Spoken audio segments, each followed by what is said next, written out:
Is there's a lot of power dynamics in a marriage that people don't think about. There are questions about tasks to be done, the way the money is managed, the way the children are raised, who's actually the primary parent and the relief parent. You know, the primary parent has to carry all this information in their heads about dress sizes and shoe sizes and the name of the dentist, the name of the doctor, the name of the teacher, the name of the principal of the school, the name of the best friend and the best friend's parents. And all of that is in the primary, and the relief parent comes through and says, what do you need me to do? I'll just do that. And then I'll go on back to whatever else I was doing. But we don't recognize that all those dynamics are there. We just act like, oh yes, it will work itself out. It doesn't work itself out. You have to work it out. So No, go ahead. it's very interesting, uh, but it can be exhausting.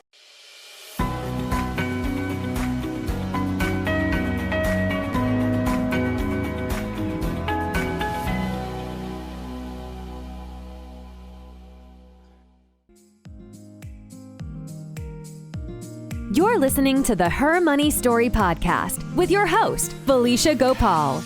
Every woman has a story that explains her relationship to money and finances, and a woman's story about money shapes her actions, both positive and not, for years to come.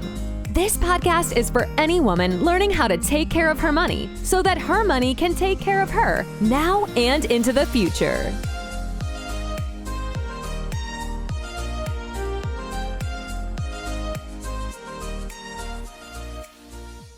Hello, everybody. It's your host, Felicia Gopaul, and with me, and today we are having another episode of the Her Money Story. And again, remember this series grew out of a book that I wrote about the situations women will go through that can have an impact on their finances. And I am absolutely delighted to have today's guest with me.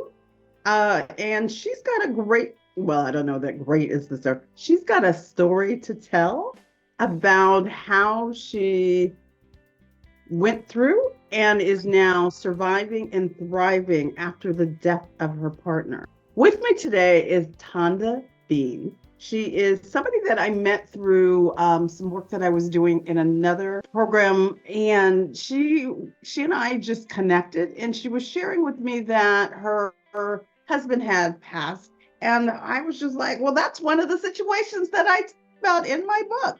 So I just wanted to invite her to be here. So we're going to start with hello and welcome. Thank you so much for joining me today.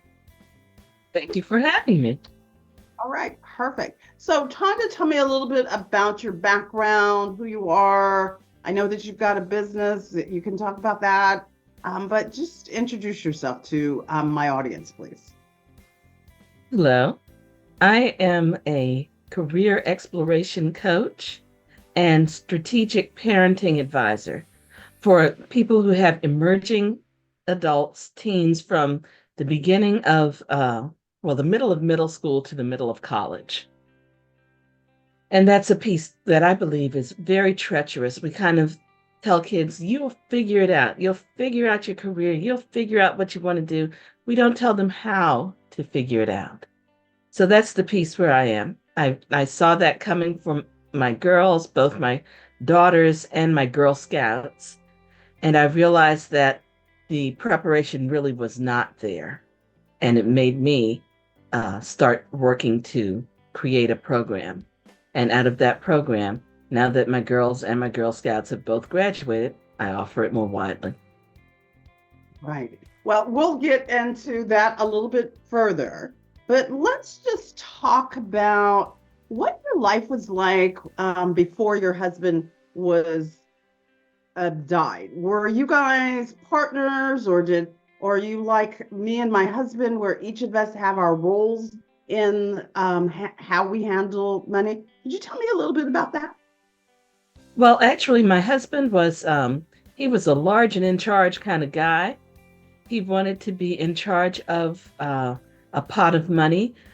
during our marriage, when we married, we were both working. We had met in undergrad, and I'd gone to grad school, and he went to grad school somewhere else. And so at one point, I was handling, my money. I never quite said I don't need any money of my own. I had a paycheck, and we had he has his paycheck and his money, and then we had a joint account that was supposed to have things like the mortgage and the household expenses in it.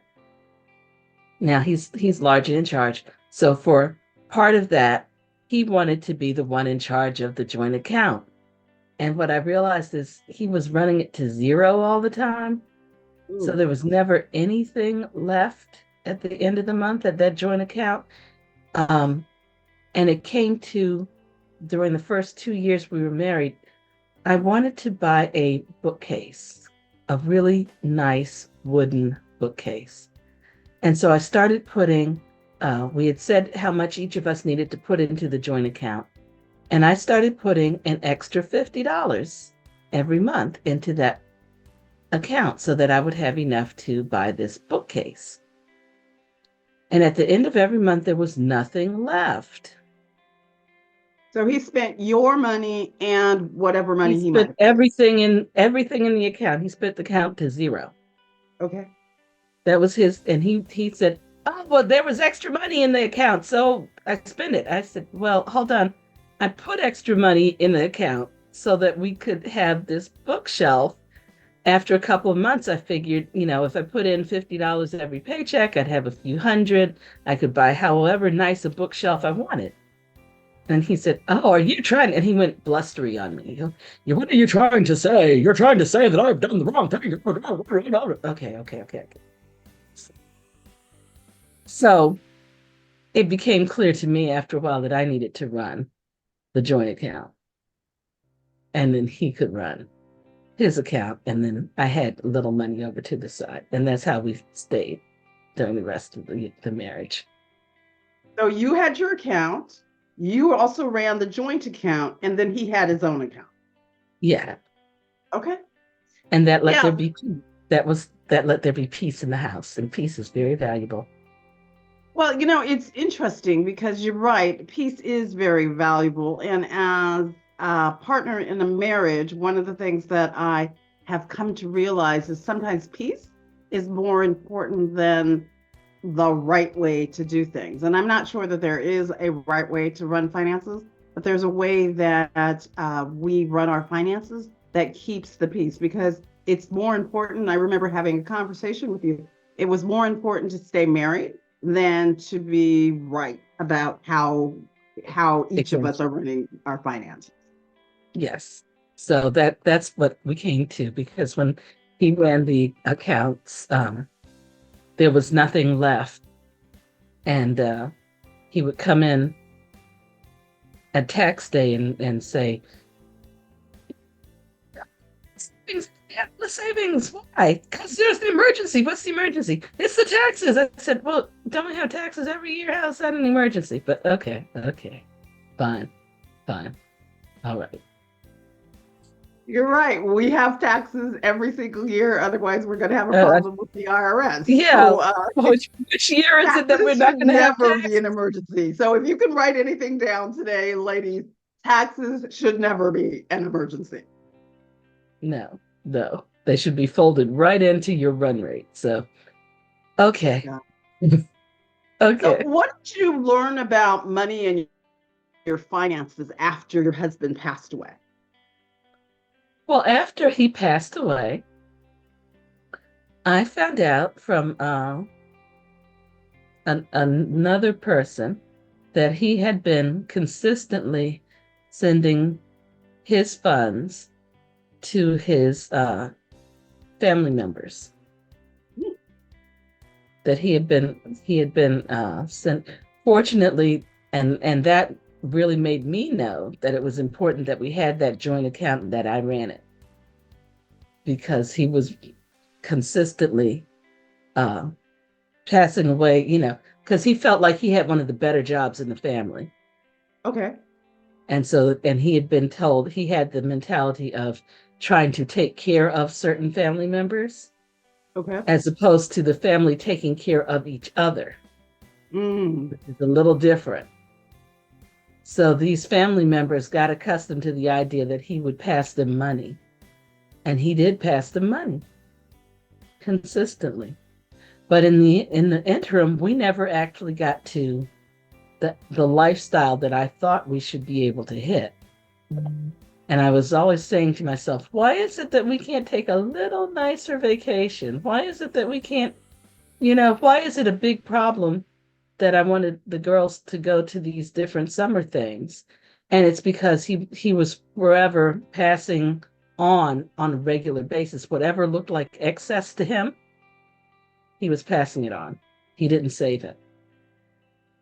So, so the taxes were a problem and other things were a problem when he'd actually had the money, but it passed through his hands. So when I talk to people about this particular issue, I say that sometimes there is a family member who is the family ATM, and it sounds like your husband was the family ATM for members of his family. It sounds like he might have been. I think he was in many ways. And he was a generous person. He was a very helpful person. He was a problem solver. And that was part of what happened with him trying to solve problems. When in my family, my father's family especially, there was the saying that every pot has to stand on its own bottom. So you need to figure it out. You might need help now and then, but you're not supposed to need help continuously, because you're supposed to stand on your own. Yeah, I kind of grew up in a family that was very, very similar to that, in that after a certain age, and I don't know what the age is, but it nowadays, it's not 18, for our kids. It's not 18. It seems to be being pushed out further and further. And I'm not sure if that's a good thing or a bad thing, but it is what's so currently with what's going on. So is it that you found out when one of those people that he had been supporting came to you and asked for support from you? Is that when you found that out? Or did you find it out in another way? They knew that when he died, that was the end of that. They knew that. Okay. So they did not come to me, but he had been quite ill before he died, but he was still still working, so it was still getting because we could telecommute. He died during the pandemic, and he was telecommuting, but he had a friend who would take cash for him to his cousins. Oh. And that friend said, he was getting me to cash checks and take cash to his cousins. And I said, that's why we were always tight. I just was wondering why we were always tight. He'd get raises, things were going on. It looked like we should have enough to be comfortable, to do some little extra things. We never did. Never did. So if you were to talk to a young Tonda, what would you say to Tonda about how to have navigated that? So in my world, we often talk about the no talk rule in families. Is that something that you feel like was going on between you and your spouse, that you guys weren't talking about money? Or there's a difference between not talking about money and then not. I remember when I was growing up, one of the things that would happen if my parents didn't ask me the right question, they wouldn't get the answer to the question that they really wanted to know. So you be very specific about how they asked the question in order for me to answer it in the way I knew they already wanted. Is that what was going on, or would you say something else was going on? It was very similar to that. There was this, if I got too close to a tender spot, I would get, "Are you questioning my judgment? What are you saying?" I know that you were not saying that I'm doing the wrong thing. And I would just, okay, fine.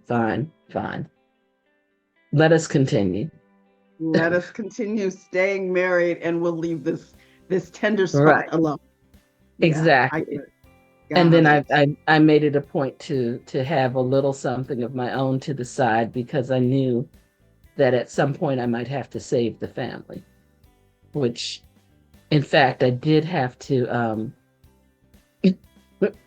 at one point, not long before he died, my husband said, "Oh my gosh, I'm not sure that we might lose the house because we took an equity line," and he made a point to only pay the interest, not the principal, on the equity line. And so he was all upset that we might lose our house because they were calling that they needed to pay, and he wasn't sure how he was going to pay, and blah blah. And so I had to do a little fancy footwork, pay down the first mortgage, roll it over, and pay off the equity line. But he didn't, and I'm the one with the finance background, but he was the one who just had to be in charge of the money. He just had, I was like, okay, all right. Let me be calm and make sure I have a little bit of a stash to work with.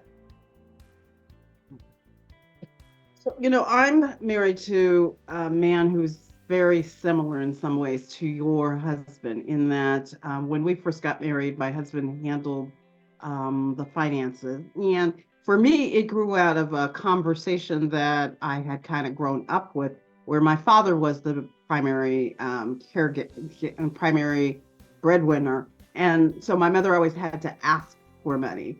And I kind of made, how when you're young, you kind of make judgments and you don't really question the judgments. The judgment that I had made was the person who makes the money gets to set the rules. So I don't think that doesn't sound like what was going on for you, but that was kind of one of the things that happened for me, is because my husband made more money than me, I let him set the rules. And so I, like you, was surprised when I wanted to buy a house in New Jersey, and we couldn't do it because he had done some things in our no-talk family at the time that affected our ability to get to buy a house. So I can definitely see there were some parallels between your husband and my husband, even though the reasons for it were perhaps a little bit different. Mm-hmm. Yeah, there is there's a lot of power dynamics in a marriage that people don't think about.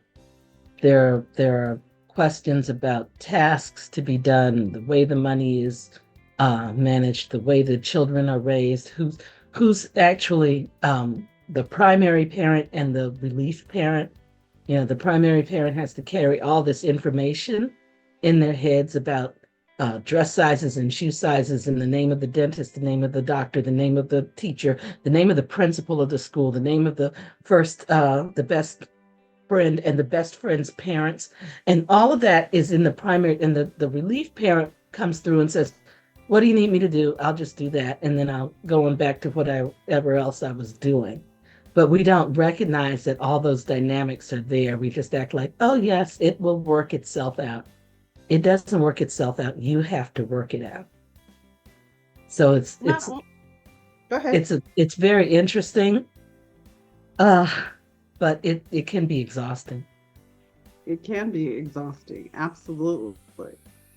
So if you were to go back, if you were to talk to a wife who is in a marriage that is more traditional, what sorts of things would you tell her that you learned after the death of your partner? Well, I think that it's important to insist on communication.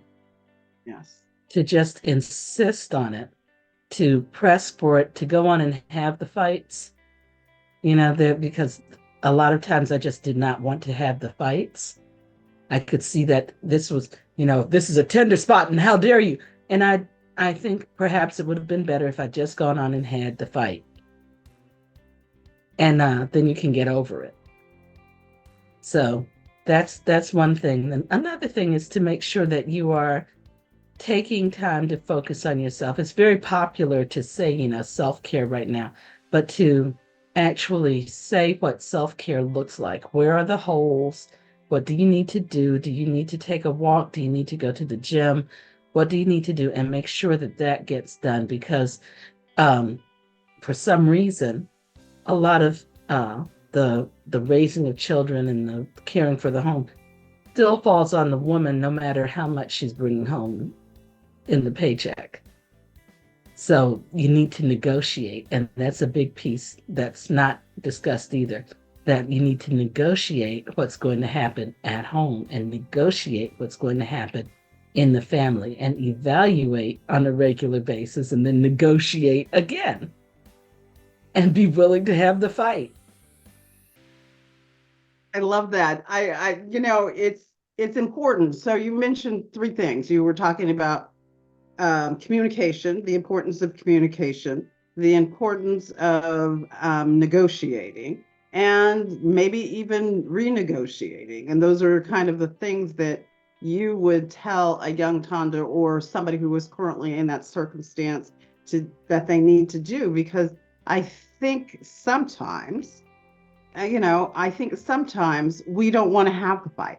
We just want life to be, and it's not even that life is so flowers and daisies, but it's just that there is quiet in the home. So quiet in the home is not the same thing as peace in the home.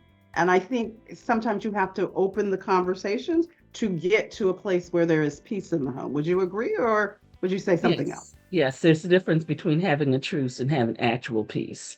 Yes, there is a big difference between a truce and having actual peace. That's a very important thing. Mm-hmm. So let me ask you a question that is not on the list. So now you've got girls and you've got daughters. So what are you teaching your girls about money based on what you learned by living long enough, being married, having your partner pass away? What have you I find that I'm deliberate about making sure my girls hear certain things. Do you find yourself doing the same thing? I do. And the big thing that I've been telling them, because they both started off as, employees with 401ks. And the big thing for them was to, as 20 somethings, start your 401k immediately. Don't wait. Don't put it off. Start that investment process. Start a Roth IRA if you can. And really just set yourself up, because it was helpful to me to feel that I had that later on in life. Even though, my husband was doing what he wanted with his money, blah, blah, blah, I at least had a small stash that was just mine. And no matter what else happened, whatever shenanigans he got up to, he wouldn't touch that. He couldn't touch mine. And I said, okay, I can save the situation if I need to, because I have something that's my own. And that's important, to have something that is your own. And you don't have to, I don't have to wave it around. I don't have to, say anything much about it. But the fact that it's there gives me a measure of confidence that really cannot be monetized. It can't be taught. It can't be bought. But it's there, and it helps me to say, okay, well, no, we will not lose this house, because if I have to, I will go into that little retirement and I will have my house. Didn't have to do that, but just the fact that it was there, so let me walk with confidence and say to him, this is crazy. Don't do that again. Let's not do that anymore. Okay. Do we handle things a little differently? Yeah. I think that was, as a married woman, that's one of the things that I found that I learned is, we bring into our marriage what we saw our parents do, and we often will duplicate that. And I asked the question, what are you telling your girls? I mean, I give my girls very similar messages. You need to be saving on your own. You have the opportunity to do retirement plans, so do the retirement plan. It's so much easier when you're 20, 22 to get started in these sorts of things. So I'm giving very similar messages to my girls. So I love that you are giving your daughters the very similar messages. And it's not about husband's right, wives are wrong, any of that sort of stuff. It's about what you talked about, which is communication.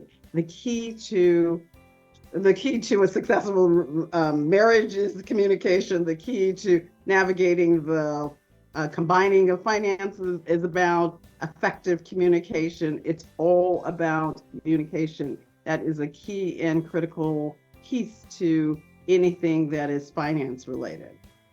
Absolutely. And you need to be able to think things through. It's important.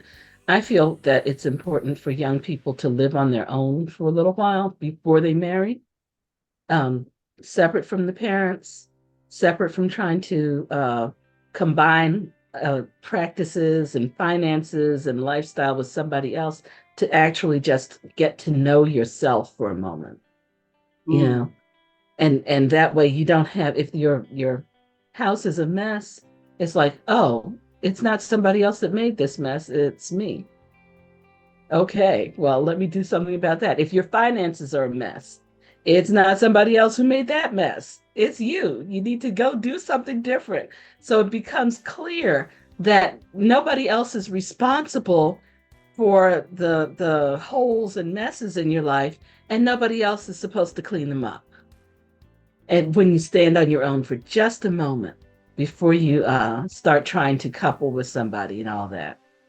Absolutely. So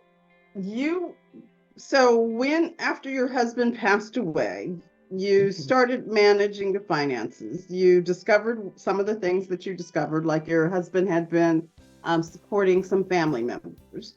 And then you had to make the transition to managing things on your own. I know that one of the things that you did is you started your own business. Tell me a little bit about your business and how you are thriving inside of that now. Well, the business actually started before my husband passed away. Okay. And I've actually had that business as the light at the end of the tunnel. There's been a lot of stuff to go on. And so the business has not actually been it has not been the focal point, but it is a joy. I get so much reward from seeing the lights go on as I work with families and with students who don't know what they want to do. And I say, oh, well, here's how to figure out what you want to do. And I go, oh, that's what I do. Okay, I can do that. Yeah, I can do that. And you don't just jump into going into college. You actually need to figure out what you want from college. What I tell kids is that college should be viewed almost like a grocery store. Mm. If you just go into the grocery store not knowing what you want, you will get captivated by all these interesting packages, all these interesting things that are in there. And the odds that you're going to come out with what you need to do what you want to do, they get kind of low. You can spend your time and your money in there and not come out with dinner for the next 10 days. You know? But if you start with a list, you're more apt to get everything you need. And you don't make the list in the parking lot of the grocery store. You make it at home. Because at home, you can check your refrigerator, check your shelves, see what you have and what you need and how much of it, and check recipes if you need to. All of that very calmly, way before you're about to step into the grocery store. The closer you get to stepping into the grocery store or stepping into college without clear goals, the less you're apt to actually come out with what you need. So, I start with kids early. We start talking about the career. Then we talk about what major is attached to that career. Then we talk about how do you find a college that has the major that you want. And then we talk about what do you need to be doing today, right now, to get ready for the college, the major, the career. And it's great. It's so much fun. I've been reaching the people. Now I'm working more on reaching profitability with that, but it's work that's not there. You're not going to get it from a college advisor at school, because most schools have advisors that are handling a whole grade level, if not more. And so that's like 500 to 1,000 kids that this one person is supposed to advise. And you're not really just going to get it that way. So I sit down with people, and it's a lot of fun. And the more I get through with all the issues that have come up after the family. So because I had to clear my mother's house, my daughter had a health issue that we had to take care of. And then of course there's all the estate stuff. The more I get through that, the closer I get to just focusing on my business, and that's the joy. So what is the name of your business, and how would people get a hold of you? The name of the business is Wisdom in Minutes. I can be found at wisdominminutes.com. I'm also on LinkedIn with Tonda Bean. And I have a book out on essay writing, because it's one of the pieces that kids have such a hard time with.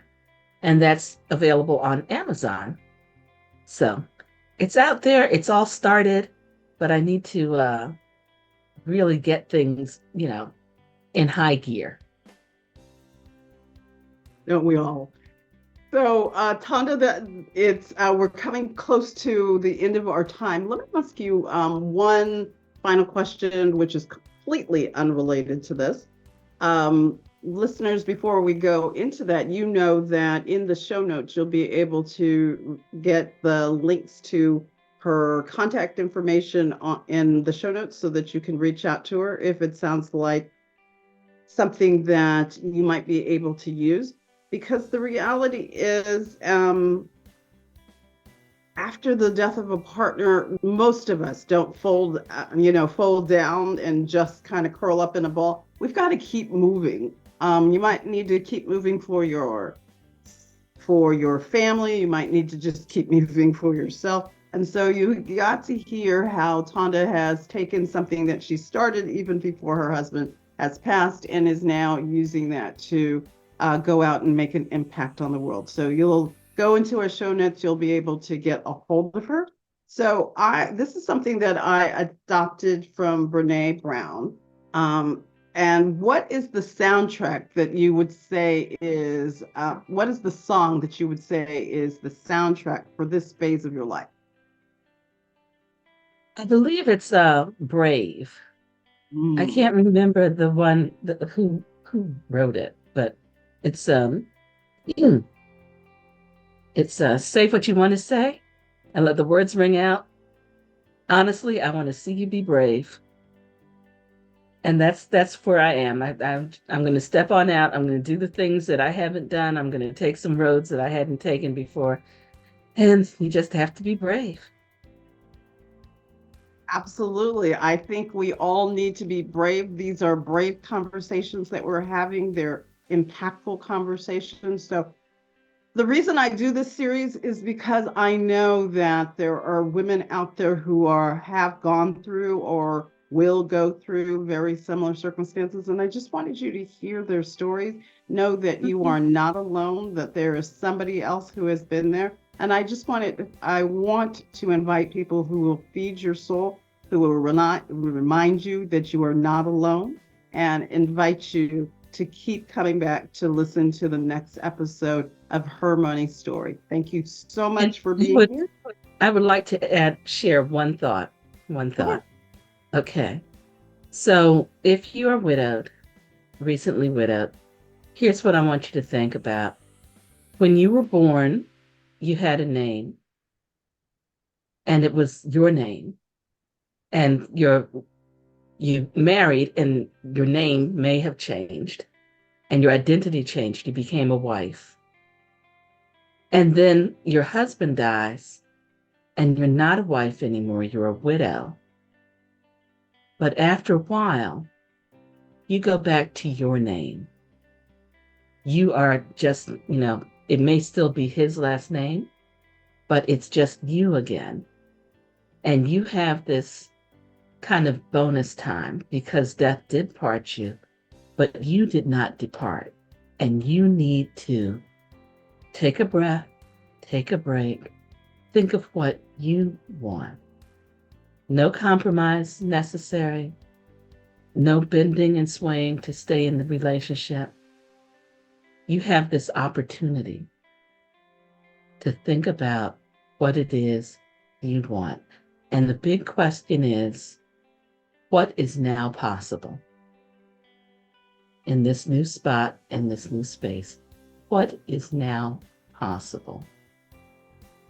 And you can move forward with that thought. It's powerful. That's a great question. What is now possible now that you've been through what you've been through? And it's an opportunity for you to create a new possibility for yourself that did not exist when you were married or widowed or a mother or whatever. You now have a new possibility. And I love that. And I love that for our listeners. Let's go out and figure out what's your new possibility inside of where you are. Even if you haven't had the death of a partner or a child or any of those sorts of things, even if that hasn't happened, I want you to go out into the world and think about what is the possibility? What am I trying to create inside of my world? What is the possibility that I am looking to create? I love that. That's a powerful way to end our podcast. So again, if you want to hear more from people like Tonda, who come in as guests and share their knowledge and their experience, then keep coming back to the Her Money podcast. We thank you for being here today, and we look forward to seeing you the next time. Thank you. Thanks so much for tuning in to this episode of Her Money Story Podcast. Want more from Felicia Gopaul? Then subscribe to the podcast on your favorite podcast platform so you never miss a minute. While you're there, feel free to rate and leave a review. We really appreciate it. And if you're interested in going deeper, visit FeliciaGopaul.com. Thank you again, and we'll catch you in our next episode.